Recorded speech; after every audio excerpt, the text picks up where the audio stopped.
Bismillahirrahmanirrahim. Alhamdulillahi rabbil alamin. Allahumma salli wa sallim wa barik ala Muhammad wa ala ali Muhammad. Allahumma anfa'na bima 'allamtana wa 'allimna ma yanfa'una wa zidna ilma wa barik lana fi ilmina warzuqna al-ikhlasa fil qawli wal 'amali kamila wa 'ilman nafi'an la yunsa wa tawfiqan daima wa sihhatan wa yaqinan wa afiyah. Allahumma iftah lana kulla khair wa yassir lana kulla umur. Allahumma ansuril mujahidin warhamil mustad'afin wa dammir a'da'ad-din watmis ala amwalihim, amin ya rabbal alamin. Alhamdulillah kaum muslimin rahimani wa rahimakumullah. Kita lanjutkan pengajian hadis Nabi sallallahu alaihi wasallam dari kitab Bulughul Maram, dan kita sudah sampai pada bab tentang membersihkan najis. فقال المؤلف رحمه الله تعالى ونفعنا به وبعلومه في الدارين آمين. باب إزالة النجاسة, bab membersihkan najis, wa bayaniha, dan penjelasan tentang najis. Hadis yang ke-22. Wa an Anas bin Malik radhiyallahu anhu qala, su'ila, telah ditanya Rasulullah sallallahu alaihi wasallam, ditanya tentang apa? Anil khamri, tentang minuman keras. Tutakhadu, yang dibuat menjadi khallan, cuka. Faqala, maka Rasul sallallahu alaihi wasallam bersabda, la, tidak, maksudnya tidak boleh, haram. Akhrajahu Muslim, hadis ini dikeluarkan oleh Imam Muslim dan Tirmidzi, dan Tirmidzi mengatakan hadis ini hasan sahih. Kaum muslimin rahimani wa rahimakumullah, hadis ini dimasukkan di dalam bab tentang membersihkan najis. Maksudnya adalah bahwa minuman keras itu najis. Makanya muncul pertanyaan di masyarakat, apakah parfum pakai alkohol najis? Nah, itu gara-gara masalah yang kita bahas ini. Minuman keras najis, minuman keras mengandung alkohol. Akhirnya muncul pertanyaan, apakah parfum beralkohol najis? Padahal alkohol dalam parfum itu berbeda dengan alkohol pada minuman keras. Nggak ada kaitannya. Minuman keras haram karena mengandung alkohol yang memabukkan. Tapi kalau parfum ditambahi alkohol, itu bukan alkohol yang memabukkan. Itu bukan bab minuman, itu bab lain lagi. Itu kalau diminum mematikan, maka ada alkohol memabukkan, ada alkohol yang mematikan. Yang memabukkan yang biasa jadi minum orang, yang tidak, yang mematikan ini nggak pernah diminum orang. Nah, ini dua masalah yang berbeda. Maka ringkasnya, untuk parfum beralkohol tidak masalah, silahkan dipakai, nggak ada masalah. Adapun yang najis itu adalah alkohol, yaitu alkohol yang minuman keras. Apakah tentang najisnya alkohol ini ada dalam Quran? Ada, tetapi memang diperselisihkan oleh para ulama. Perhatikan kata-katanya, rijsun. Rijsun itu artinya najis. Surat Al-Maidah ayat 90. Ya ayyuhalladzina amanu innamal khamru wal maisiru wal ansabu wal azlamu rijs. Wahai orang-orang yang beriman, sesungguhnya tiada lain minuman keras dan judi dan berhala-berhala dan azlam, itu semuanya adalah najis. Nah, makanya sebagian ulama berpendapat minuman keras najis berdasarkan ayat ini, karena mengatakan rijsun setelah menyebutkan al-khamru. Tapi sebagian lagi mengatakan tidak, karena kalau ini diartikan najis, berarti berhala-berhala yang disembah orang kafir, kalau kita sentuh berarti kita juga kena najis. Kan tidak begitu kan? Nah, makanya ada perselisihan pendapat di antara para ulama rahimahumullahu ta'ala.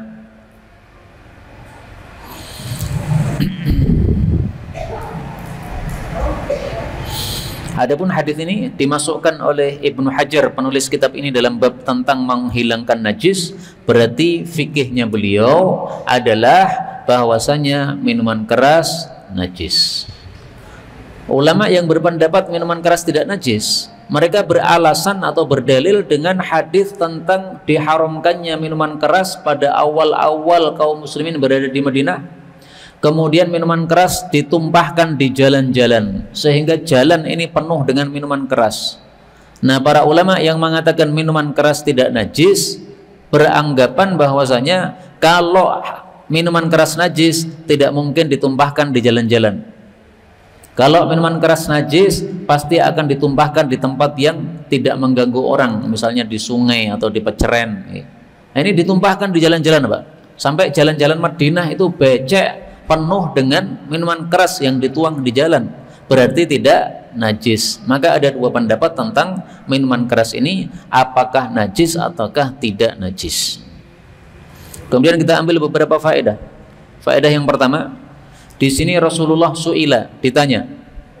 Jadi para sahabat kalau mereka itu mendapatkan satu masalah di dalam agama mereka, mereka merujuk kepada Rasul sallallahu alaihi wasallam, bertanya bagaimana hukumnya. Nah, sekarang Rasulullah sudah tidak ada, maka tugas kita adalah bertanya kepada pewaris para nabi, yaitu ulama. Al-ulama warathatul anbiya, para ulama pewaris nabi. Maka kalau dulu sahabat tanya kepada nabi, sekarang kita tanyanya kepada para ulama pewaris nabi sallallahu alaihi wasallam. Faedah yang kedua, di sini disebutkan minuman keras dibuat menjadi cuka. Minuman keras haram, cuka halal. Apakah boleh minuman keras yang asalnya haram diubah menjadi cuka yang halal? Maka jawab Nabi adalah la, tidak boleh. Jadi tidak boleh dari sesuatu yang haram dibuat menjadi sesuatu yang lain, nggak bisa. Ada kaidah yang sebenarnya tidak berkaitan erat dengan masalah ini, tapi mirip. Ma tawallada min haramin fahuwa haram. Sesuatu yang terlahir dari yang haram maka dia juga haram. Contohnya, anjing kawin dengan kambing. Anjing haram, kambing halal. Kemudian kawin. Apakah hasil anaknya itu nanti halal atau haram? Jawabnya haram. Kenapa? Ma tawallada min haram fahuwa haram. Yang terlahir dari sesuatu yang haram maka dia haram. Dia terlahir dari anjing. Anjing haram. Meskipun gabung dengan kambing yang halal, tapi karena ada yang haramnya maka ikut haram juga bawahnya itu. Nah, maka minuman keras juga begitu. Minuman keras haram kemudian dibuat coka, nggak bisa, haram. Kenapa? Karena terlahir dari minuman keras yang haram. Nah, ini mirip kaidahnya dengan masalah yang sedang kita bahas ini. Hadis 23, wa anhu radhiyallahu anhu qala, dan darinya, dari siapa? Dari Anas. Dia mengatakan lamma kana tatkala terjadi yaumu Khaybar, hari perang Khaybar. Perang Khaybar tahun 7 Hijriah. Amara memerintahkan Rasulullah sallallahu alaihi wasallam kepada Abu Talhah, sahabat Nabi. Fanada, maka Abu Talhah meneriakkan, menyerukan, innallaha, sesungguhnya Allah, wa rasulahu, dan rasulnya Muhammad sallallahu alaihi wasallam, yanhayanikum, keduanya melarang kalian, an luhumil humur, dari daging-daging keledai al-ahliyah yang jina, fa innaha rijsun, karena sesungguhnya dia itu najis. Hadis muttafaqun alaih. Kaum muslimin rahimani wa rahimakumullah, hadis ini menunjukkan bahwa sesuatu yang najis maka dia itu haram. Pipis najis maka haram. Keledai najis maka haram. Tai najis maka haram. Muncul pertanyaan, bagaimana dengan sahabat Nabi yang minum pipisnya onta? Katanya pipis haram. Maka jawabnya adalah hewan dibagi dua. Kalau hewan itu halal dimakan, maka pipisnya suci, makanya diminum boleh kalau memang diperlukan untuk pengobatan. Tapi kalau hewan itu haram dimakan, maka pipisnya najis sehingga tidak boleh digunakan untuk obat. Maka kalau benar cerita yang saya dengar, ada seorang dokter mengatakan Ini kamu sakit diobati macam-macam tidak segera sembuh, kamu obatnya pipismu sendiri. Ini kalau benar cerita seperti itu, ini dokternya ngawur. Tidak benar pipis dijadikan sebagai obat, itu enggak benar. Mana dasarnya pipis jadi obat? Pipisnya manusia, ya. Kalau pipisnya onta itu memang ada dasarnya, hadisnya sahih, karena onta dagingnya halal maka pipisnya suci. Kemudian kaitannya dengan bab ini apa? Babnya kan menghilangkan najis. Nah, ini kaitannya hadis ini dengan bab adalah pada waktu itu para sahabat masak daging keledai padahal najis. Maka oleh Nabi disuruh untuk menuangkan semua isi periuk. Kemudian periuknya disuruh untuk dirusak. Maka mereka mengusulkan, ya Rasulullah, bagaimana kalau periuknya dituangkan isinya, tapi setelah itu kita cuci saja, supaya periuknya masih bisa digunakan. Maka beliau mengatakan, ya silahkan. Nah, berarti dari sini diambil pelajaran, kalau ada satu wadah atau periuk yang isinya sesuatu yang najis, maka cara mensucikannya pertama harus dituangkan najisnya itu. Nggak bisa langsung dibersihkan, nggak bisa. Dituangkan najisnya dulu. Kalau najisnya sudah lenyap dari periuk tadi, dari wadah tadi, baru silahkan dicuci. Dicuci berapa kali? Kalau satu kali sudah bersih, maka sudah cukup. Jadi najis yang normal itu dicuci satu kali, kalau sudah bersih sudah cukup. Najis yang dahsyat yaitu liur anjing, nah itu baru dicuci 7 kali. Selain dari liur anjing, semuanya sama, satu kali kalau sudah bersih maka sudah cukup. Kita ambil beberapa faedah. Faedah yang pertama, di sini disebutkan Yaumu Khaybar, hari perang Khaybar. Inilah caranya orang-orang Arab membuat sejarah, membuat penanggalan. Itu mereka tidak menyebutkan tanggal 5 bulan apa, tidak ya. Tapi kejadian yang besar yang terjadi apa itu disebutkan Yaumu Khaybar. Kejadian waktu itu yang terjadi yang besar adalah Khaybar, maka disebut tahun Khaybar, hari perang Khaybar. Maka Rasulullah lahirnya kapan? Disebutkan oleh para ulama amal fil, pada tahun gajah. Kenapa nggak disebut angka saja? Kalau disebutkan angka kan 571 tahun Masehi. Nah, ini disebutkan oleh orang-orang Arab tahun gajah. Itu caranya penanggalan orang-orang Arab zaman dulu. Disebut kejadian terbesar yang ada pada tahun tersebut. Kejadian terbesar di masa kelahiran Nabi adalah ketika Abrahah menyerang Ka'bah dengan gajah dihancurkan oleh Allah, maka disebut sebagai tahun gajah. Nah, di sini tahun Khaybar ini kalau dibuat angka itu angkanya adalah tahun 7 Hijriah. Faedah berikutnya, Rasulullah suruh Abu Talhah. Abu Talhah ini siapa? Abu Talhah ini adalah bapak angkatnya Anas bin Malik. Dia yang disuruh Nabi, berarti dia punya kelebihan. Kelebihannya apa? Ini disuruh untuk nada, untuk menyerukan. Nah, berarti kelebihannya itu suaranya keras. Dan Abu Talhah ini terkenal termasuk para sahabat-sahabat Nabi yang dahsyat di dalam berperang. Jadi orangnya kuat. Nah, maka orang yang tenaganya kuat biasanya juga suaranya keras. Nah, maka disuruh oleh Nabi SAW untuk menyerukan informasi tentang keharaman daging ini. Saya tampilkan di sini hadis Nabi tentang Abi Talhah.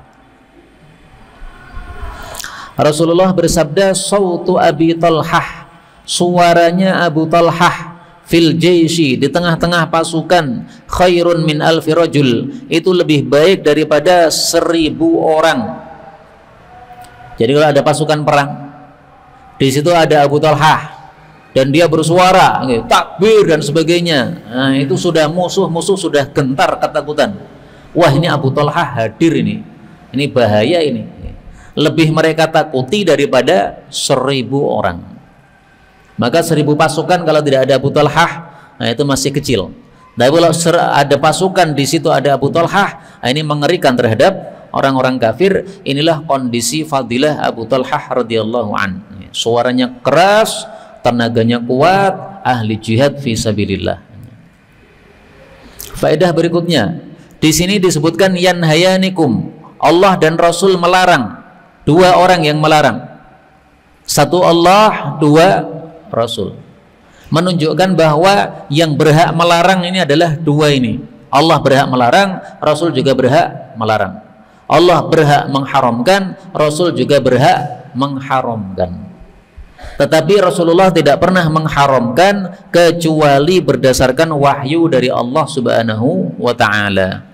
Ma uqawwal. Rasulullah bersabda, innama aqul, tiada lain saya berkata-kata, ma uqawwal, sesuatu yang saya disuruh berkata oleh Allah. Jadi nggak mungkin beliau ngarang-ngarang sendiri, nggak mungkin. Ini hadis riwayat Ahmad sahih. Faedah terakhir di sini disebutkan al-humuril ahliyah, keledai yang jinak.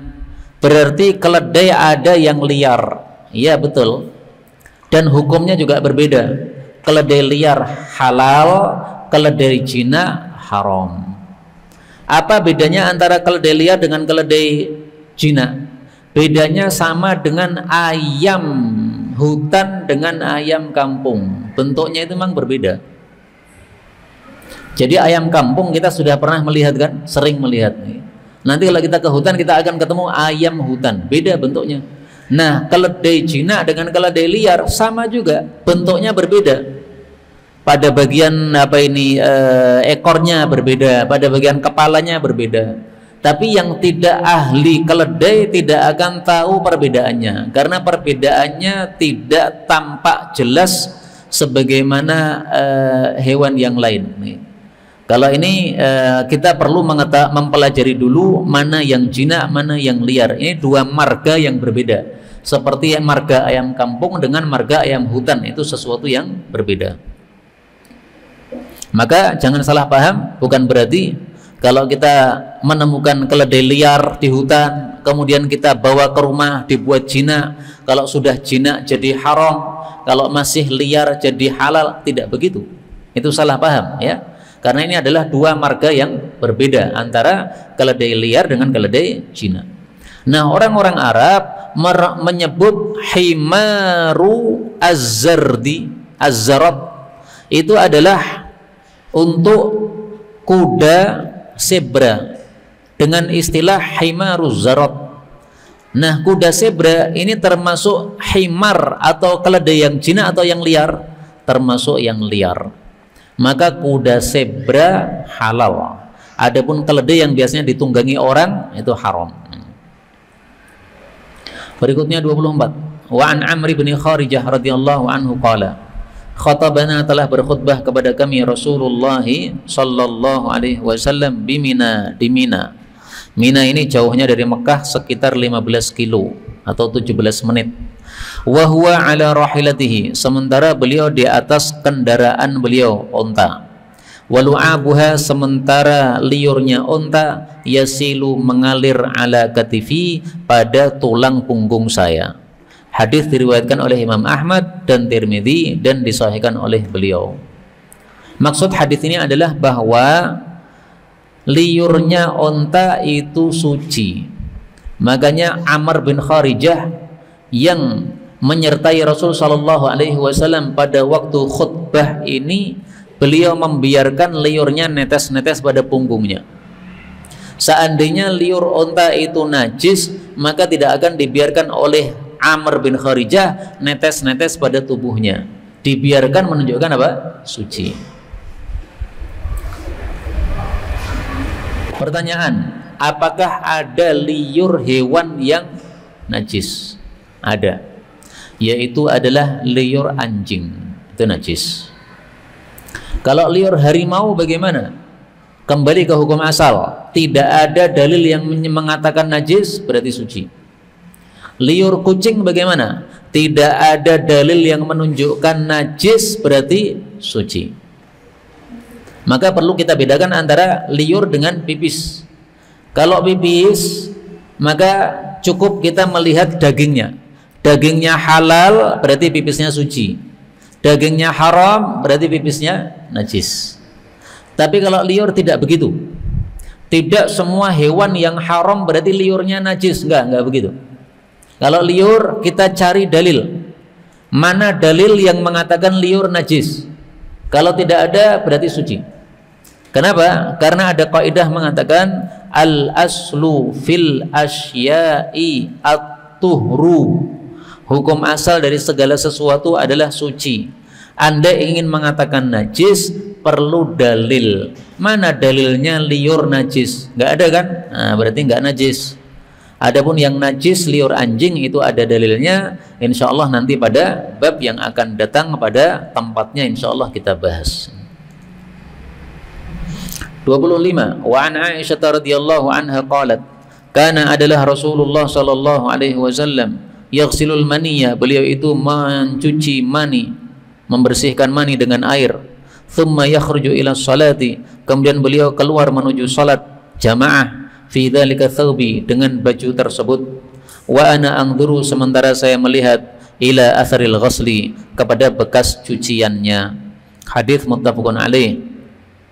Wali Muslimin, dan riwayat Imam Muslim, laqad sungguh-sungguh kuntu adalah aku afrukuhu, aku mengerik mani min thawbi Rasulillah sallallahu alaihi wasallam, dari bajunya Nabi, farkan, dengan sebenar-benar mengerik. Fayusalli fi, lalu beliau salat pada baju tadi. Wa fi lafdhin lahu, dalam lafal yang lain, laqad kuntu sungguh-sungguh aku ahukuhu, saya mengerik mani kering, mani tersebut ya bisan dalam keadaan kering, bidufri, dengan kuku saya, min thawbihi, dari baju Nabi sallallahu alaihi wasallam. Hadis ini dimasukkan dalam bab membersihkan najis karena ada pendapat sebagian ulama mengatakan mani najis. Ada dua pendapat. Pendapat pertama, mani suci, dan itu pendapat yang kita pakai mazhab Syafi'i. Pendapat yang kedua, mani najis, dan itu pendapatnya Imam Malik, gurunya Imam Syafi'i. Apa dalilnya Imam Malik bahwasanya mani najis? Di sini disebutkan yaghsilul mani, Nabi membasuh mani dengan air, berarti najis. Apa dalilnya Imam Syafi'i bahwasanya mani tidak najis? Di sini disebutkan afrukuhu, saya cuma mengeriknya saja. Kalau najis nggak cukup dikerik. Dikerik menunjukkan berarti tidak najis. Kalau najis harus pakai air. Maka ringkasnya masing-masing punya dasar. Yang satu mengatakan mani najis, yang satu mengatakan mani suci. Allah menyebutkan tentang manusia di dalam Al-Quran dengan kata-kata walaqad karramna bani Adam, surat Al-Isra ayat 70. Sungguh-sungguh kami telah memuliakan manusia. Kalau manusia dimuliakan oleh Allah, tapi diciptakan dari sesuatu yang najis, ini enggak nyambung. Maka lebih kuat insya Allah pendapat bahwa mani suci, karena manusia diciptakan dari mani, sementara Allah mengatakan kami telah memuliakan manusia. Mulianya di mana kalau kita diciptakan dari sesuatu yang najis? Enggak mulia dong. Nah, maka pendapat yang lebih bagus insya Allah bahwa mani itu suci, sehingga tidak harus dicuci dengan air. Lah terus hadis ini menunjukkan apa? Hadis ini menunjukkan cara membersihkan mani ada dua. Satu, kalau maninya itu basah maka dicuci dengan air. Dua, kalau maninya itu kering maka cukup dikerik saja sampai tetel, sampai lepas dari kain tersebut. Bagaimana kalau setelah dikerik kemudian dicuci dengan air? Lebih bagus. Karena kalau hanya dikerik masih ada bekasnya. Tapi kalau dicuci maka bekasnya pun juga lenyap. Maka kata-kata yaghsilul mani, membersihkan mani dengan air, ini bukan menunjukkan najisnya mani. Ini hanya menunjukkan caranya membersihkan mani. Kalau basah maka dengan air, kalau kering maka cukup dikerik. Makanya ada perkataan dari Ibnu Abbas. Ibnu Abbas mengatakan kal mukhat, bahwasanya mani itu seperti ingus. Tahu ingus nggih? Umbel. Maka cukup engkau itu membersihkannya biidkharah, dengan idkhir. Idkhir itu adalah rumput. Jadi kalau tidak ada air maka kita pakai rumput, dibersihkan, nggak ada masalah. Seperti kalau ada umbel nempel pada baju kita, nah kita ambil rumput untuk membersihkan, atau kita ambil tisu untuk bersihkan, sudah cukup, nggak harus pakai air. Pakai air itu adalah kesempurnaan, tapi kalau tidak pakai air tidak ada masalah.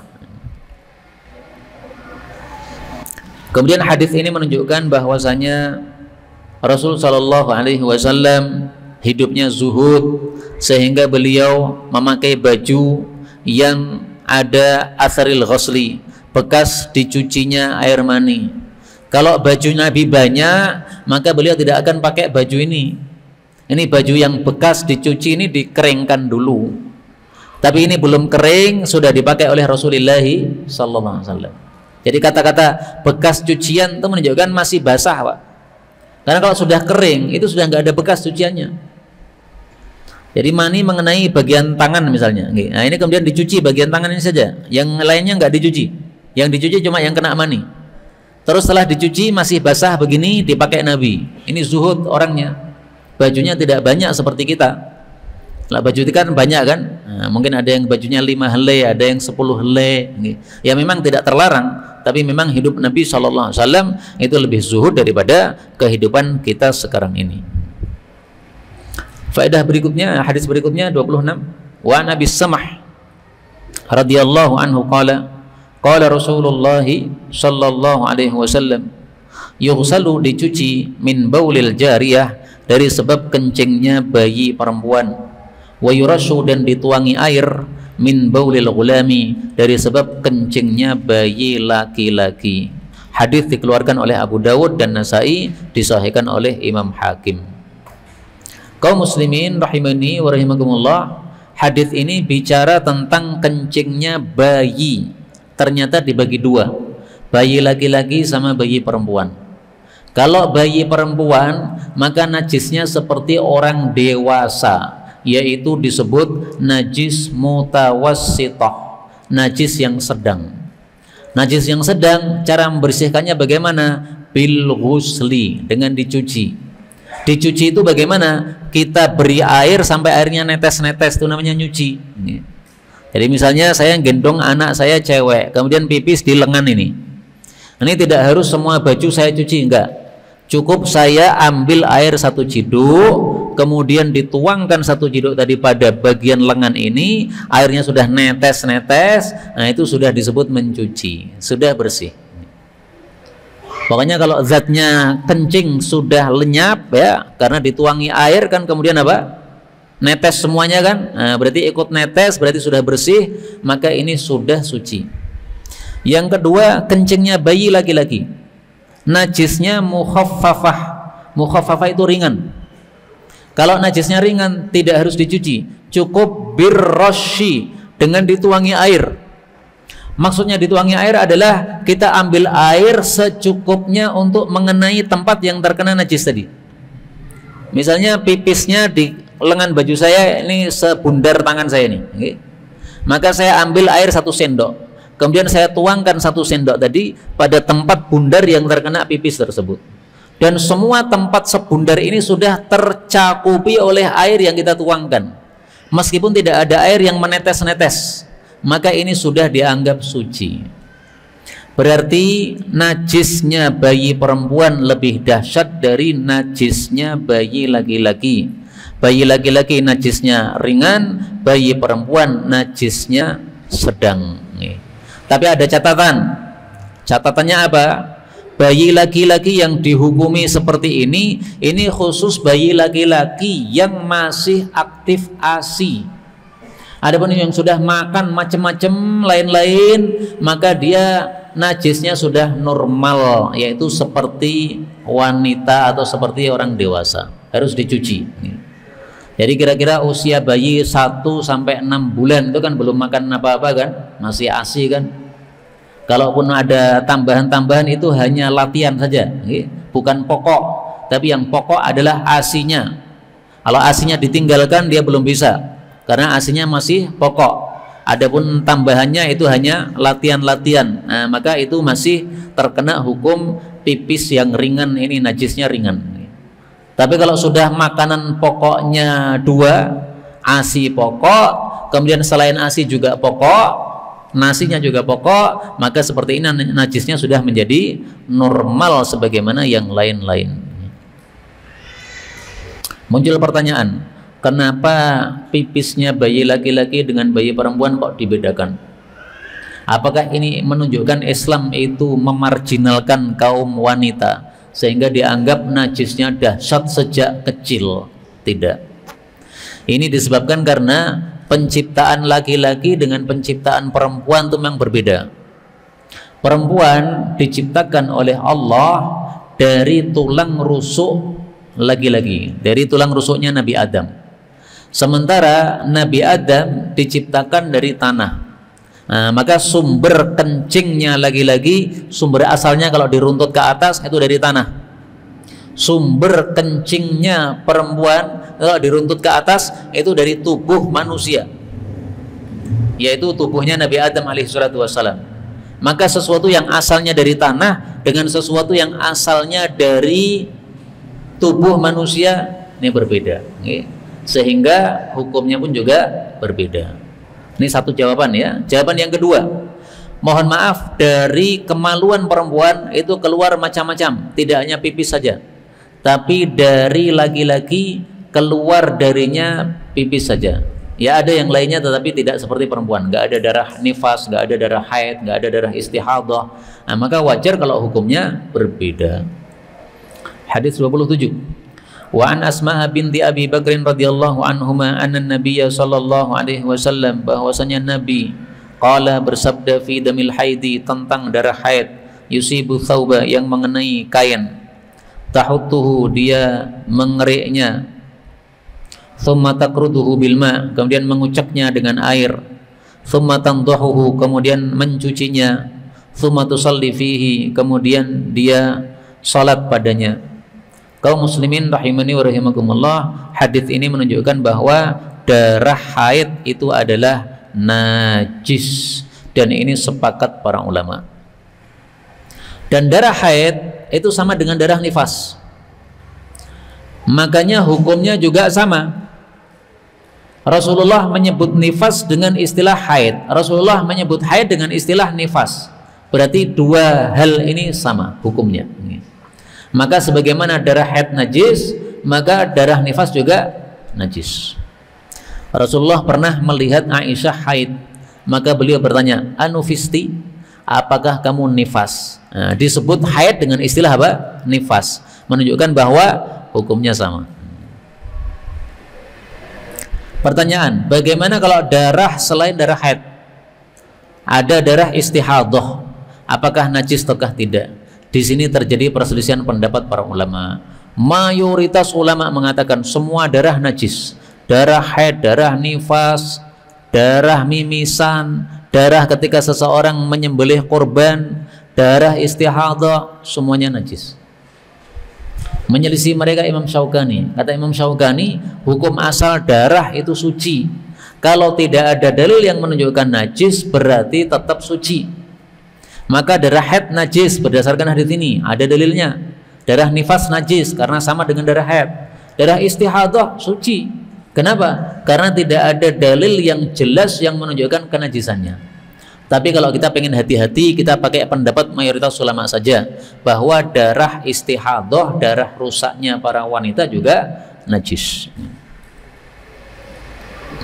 Kemudian hadis ini memberitahukan tentang tata cara membersihkan darah haid.